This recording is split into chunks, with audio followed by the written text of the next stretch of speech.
Seja bem-vindo. Meu nome é Rielson Fragoso e vamos para uma aula de polinômios. Vamos discutir alguns conceitos básicos e outros avançados, inspirados por essa questão aqui, que não vamos resolver nesse vídeo, mas após você ser apresentado as ideias que vamos aprender aqui, convido a tentar resolver e, se precisar, essa questão já está resolvida aqui no canal, na playlist Instituto Consulplan. E a melhor maneira de se preparar para concursos é resolvendo questões prioritariamente da banca que realizará o seu concurso. E como eu sei que esse tipo de material é difícil de achar em grande volume de questões e com organização de maneira gratuita, sempre estou trazendo lá no canal do Telegram listas de questões organizadas por banca e disciplina. E, por exemplo, Instituto Consulplan, já temos várias listas de questões exclusivas dessa banca, cobrindo português, matemática, informática, diversos assuntos, que são material refinadíssimo para te ajudar na sua preparação, tá? Então, primeiro link da descrição, você encontra todos os nossos contatos, inclusive o do canal do Telegram. Só entra lá e baixar o material.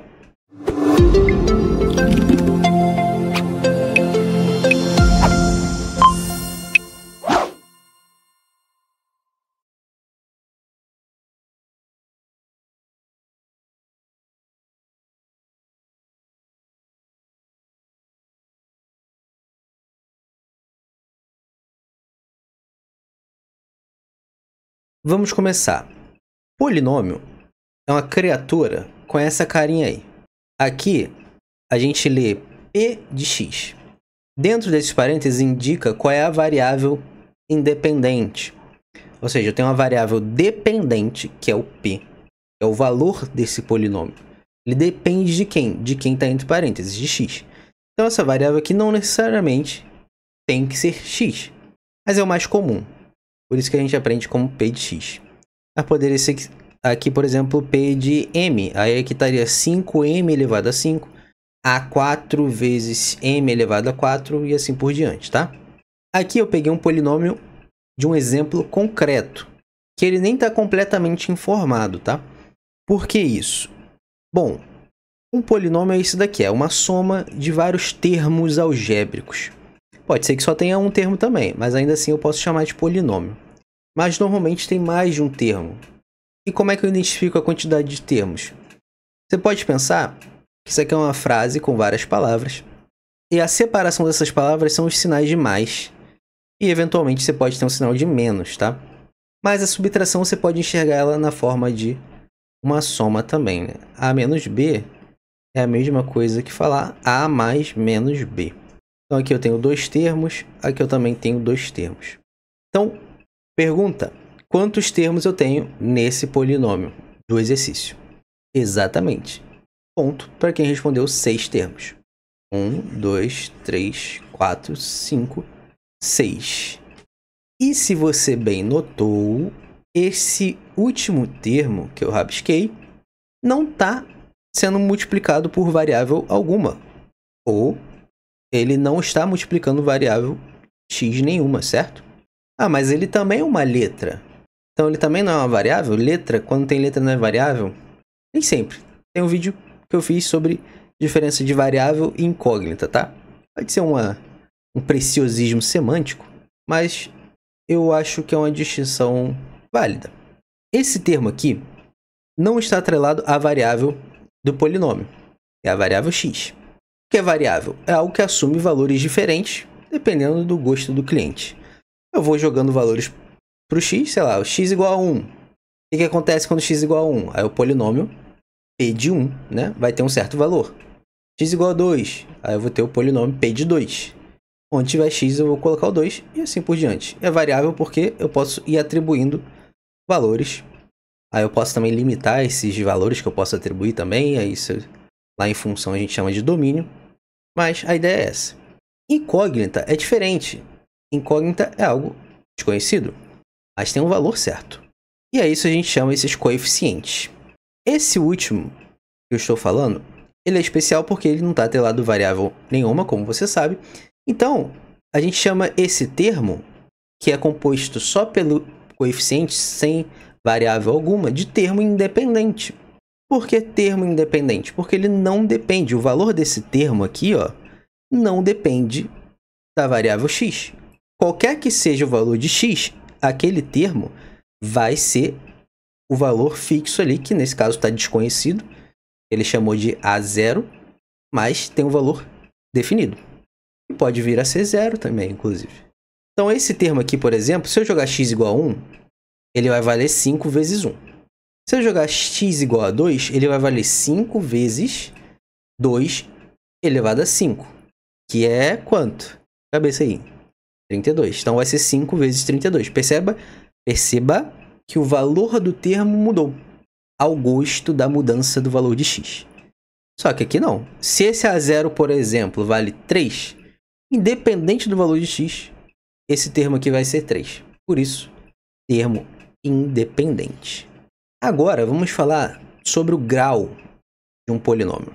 Para determinar o grau de um polinômio, se ele é do segundo grau, se ele é do terceiro grau, o que que seja, você tem que olhar para os expoentes das variáveis desse polinômio. Ou seja, eu olho para os termos desse polinômio. Cada termo tem uma parte numérica, que são os coeficientes, tem uma parte literal, que são as letras. No caso, a variável x.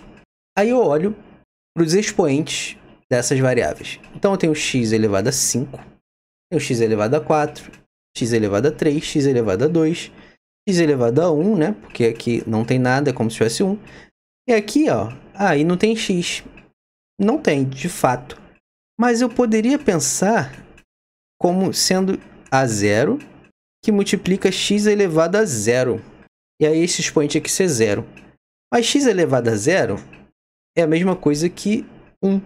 Porque qualquer número elevado a 0 é 1. Então aqui é A0 vezes 1, que é a mesma coisa que A0. Então, se fosse conveniente, eu poderia enxergar o termo independente dessa forma, tá? Ele tem uma variável atrelada a esse coeficiente, mas ela está elevada a 0. Por isso que ela não é representada ali. Está suprimida. Então vai que um dia essa interpretação é conveniente.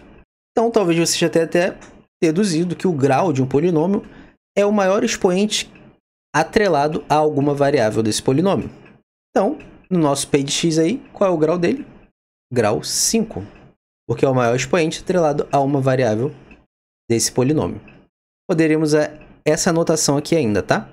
GR, entre o parênteses, bota a letra do polinômio, que representa o polinômio, né? O P, no caso. E a gente diz que é igual a 5. Aí daqui duas coisas. Dessa informação do grau do polinômio, a gente pode descobrir o termo dominante. Quem é o termo dominante? É onde está a minha variável que está determinando o grau desse polinômio. Que nesse caso é o termo 5 vezes x elevado a 5. Lembrando, termo é todo esse pedaço composto pela parte numérica e a parte literal. Então ele é meu termo dominante. Depois a gente vai ver algumas dessas definições, alguns desses conceitos interpretados no gráfico, tá? Para aumentar ainda mais o nosso repertório. E o nosso grau também pode nos dar informações valiosíssimas sobre a quantidade possível de raízes distintas. Quantas raízes distintas esse polinômio pode vir a ter? Não é necessariamente ele terá a mesma quantidade de raízes igual à quantidade do grau dele em raízes distintas. Mas o grau dele determina quantas raízes distintas esse polinômio pode ter. Que no caso são 5. Mas esse aqui, especificamente, tem 3 raízes distintas. Ele tem 5 raízes, mais 3 distintas. Ou seja, 2 delas se repetem.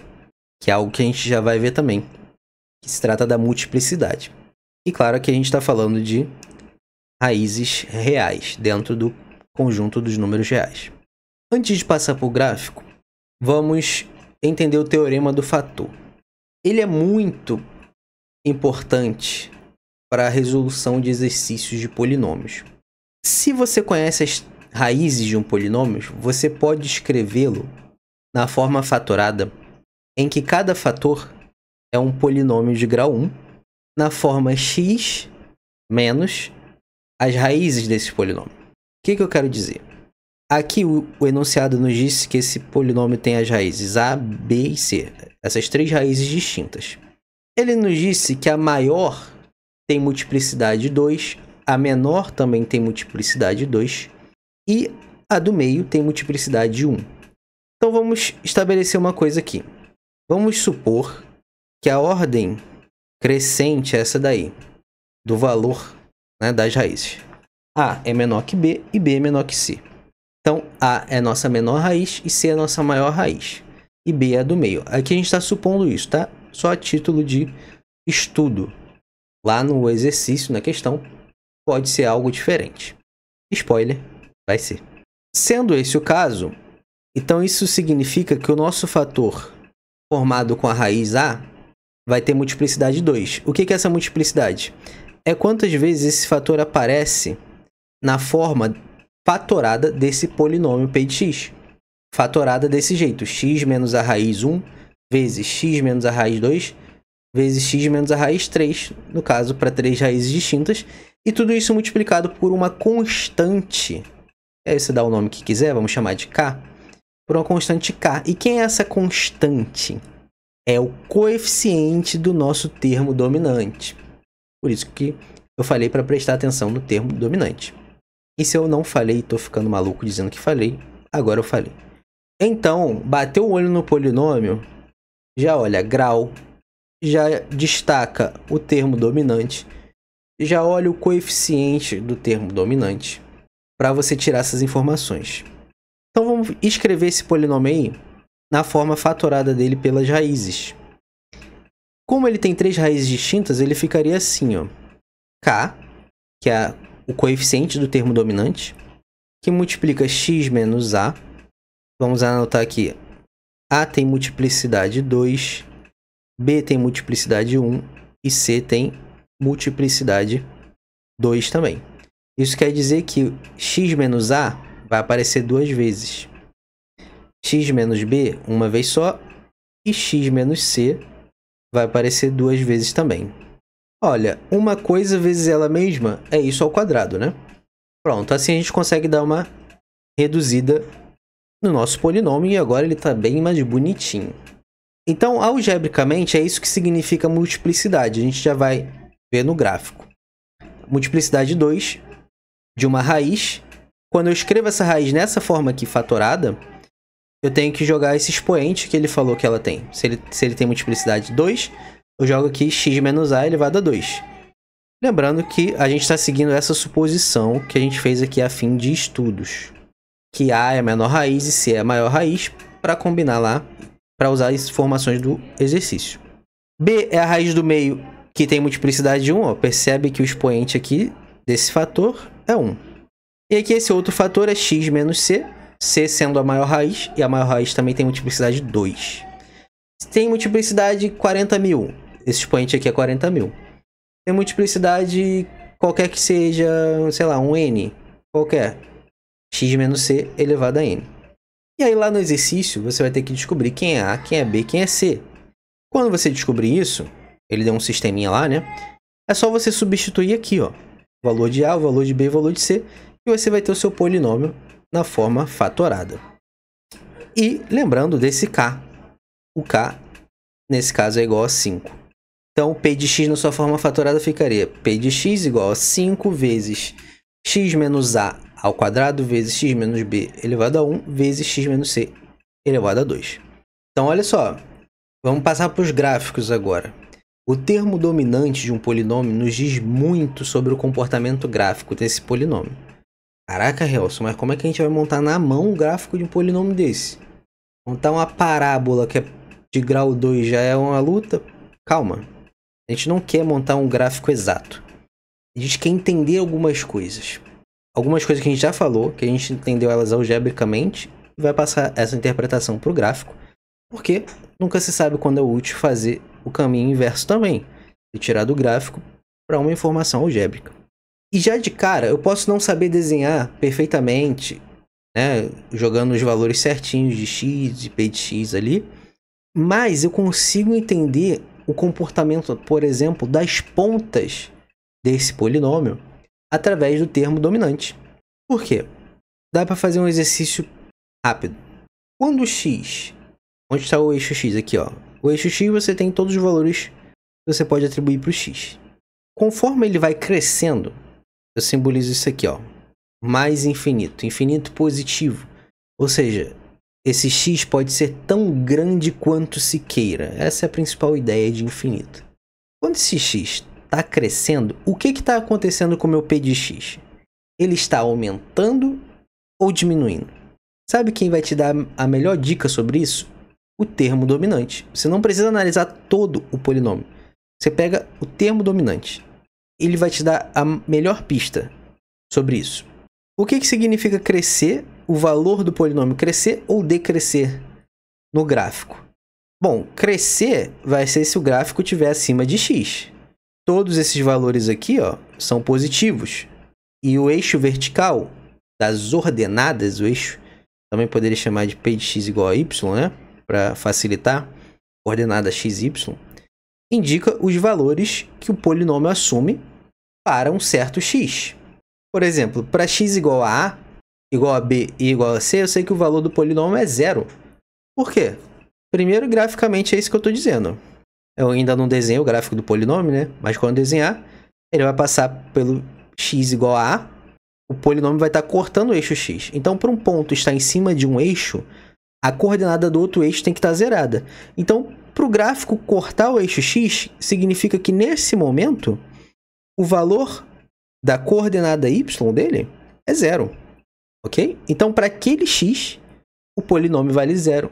A gente chama isso de raiz. É o valor de x que zera o polinômio. Então, graficamente, é assim que a gente consegue descobrir a raiz de um polinômio. E para ele decrescer, ele tem que ir para baixo. Vamos melhorar isso aí? Se um polinômio, conforme aumenta o x, ele diminui, então ele está decrescendo. Quanto maior o x, menor o p de x correspondente. Eu jogo um x1, eu tenho p de x1. x2, eu tenho p de x2. Se x2 é maior que x1, só que p de x2 é menor que p de x1, significa que esse polinômio está decrescendo. Contrário, estou aumentando o valor de x e o polinômio está assumindo cada vez valores maiores, conforme eu vou jogando esses valores de x. Então, ele está crescendo. Tá, e o que tem a ver com o termo dominante do polinômio? Você só precisa testar ele. Testa aqui, ó, 5x elevado a 5. O que vai acontecer conforme eu vou jogando valores de x cada vez maiores? O polinômio vai tender para qual lado? Para o infinito positivo ou para o infinito negativo? O que significa ele tender para o infinito positivo? Ou seja, ele está assumindo valores cada vez maiores. E o que significa ele tender para o infinito negativo? Conforme o x aumenta, ele tá, o p de x, né, o polinômio, está assumindo cada vez valores menores. Valores cada vez menores. Português importa. Então, nesse caso aqui, se eu jogo x cada vez maior, perceba que vai ser x elevado a 5. Então, isso aqui já vai fazer o valor que eu jogar para o x aumentar. Eu jogo 1, exceto seja 1, né? Eu jogo 1, vai ser 1 mesmo. Mas se eu jogar 2, 3, 4, se eu for aumentando os valores de x, se eu for tendendo o x para o infinito positivo, eu aumento o valor de p de x. Porque além disso aqui, eu vou multiplicar por 5 ainda. Então, x igual a 1, eu vou ter 5 vezes 1, 5. X igual a 10, eu vou ter 5 vezes 100 mil. Vai dar 500 mil. Percebe que está aumentando, e aumentando bem rápido. E é por isso que a gente olha para o termo dominante, porque ele vai dizer muito mais do que os outros. Então, como eu estou analisando o que acontece para x tendendo ao infinito positivo, eu pego a maior raiz, ou seja, a raiz mais à direita. E a partir dele, eu traço para onde o gráfico vai seguir. Porque entre uma raiz e outra, vamos traçar aqui fronteiras delimitadas pelas raízes. Entre uma raiz e outra, ou antes da menor raiz, ou depois da menor raiz, o comportamento da curva não muda. Ou seja, ela não altera o sinal. Se o polinômio é positivo, ele vai continuar positivo até que ele mude de raiz. E às vezes nem isso, como a gente vai ver. E o contrário também. Se ele é negativo, ele não vai mudar esse sinal até que ele passe por outra raiz. Ou nem assim também. Mas o fato é que entre uma raiz e outra, se o polinômio está aqui, ó, positivo, ele vai continuar positivo. Caso que ele viria assim, né? E aí ele vai sair de uma raiz buscando a outra, né? Já que ele tem outra. Aí daqui, ou ele continua positivo, ou ele muda e vem negativo. Até achar outra raiz, tá? Aí o que vai definir se ele vai continuar, se ele vai dar um bate e volta aqui, ou se ele vai cruzar? A multiplicidade da raiz. Mas a gente já chega lá. Tô interessado primeiro aqui, ó, no comportamento das pontas do polinômio. Ou seja, antes da menor raiz e depois da maior raiz.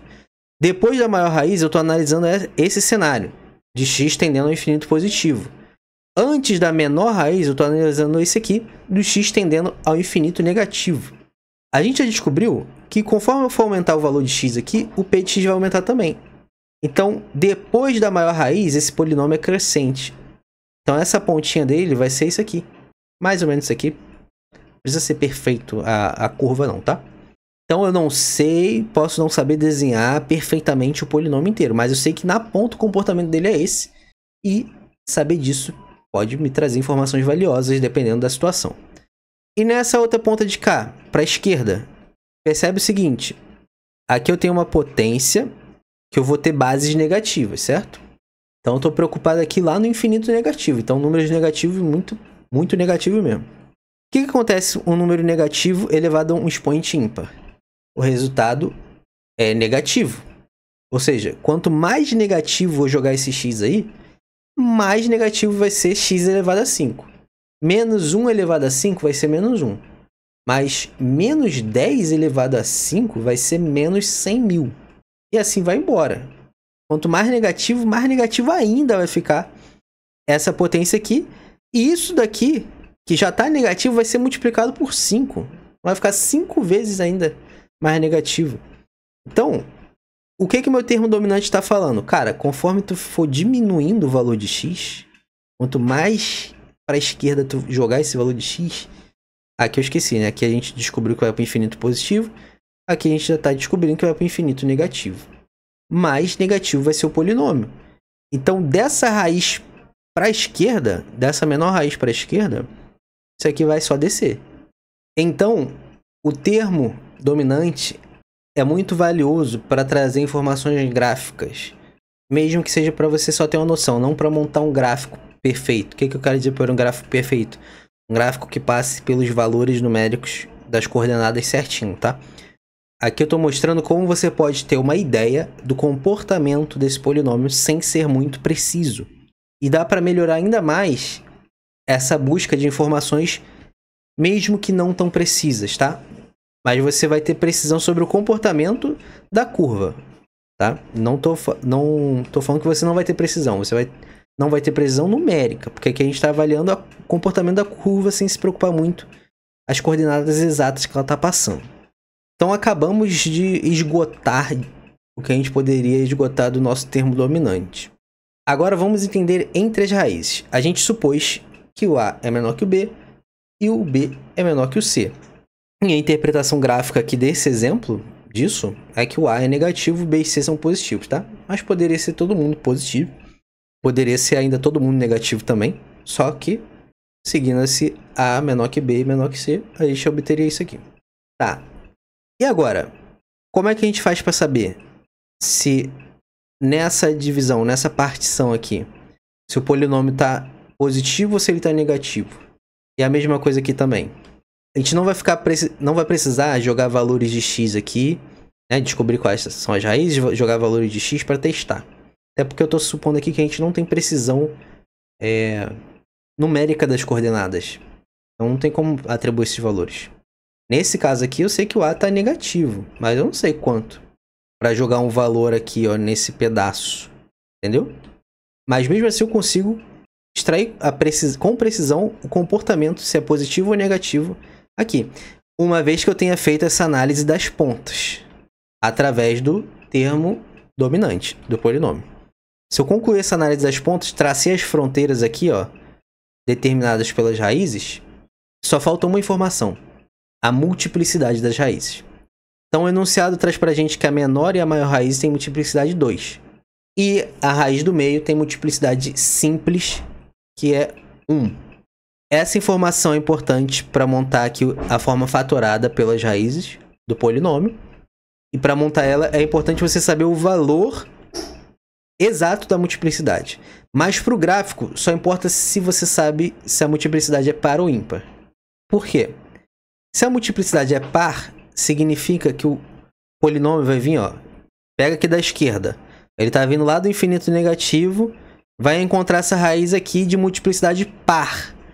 Isso significa que ele não vai cruzar o eixo x, ele vai bater e voltar. Aí ele vai voltar a descer aqui, ó.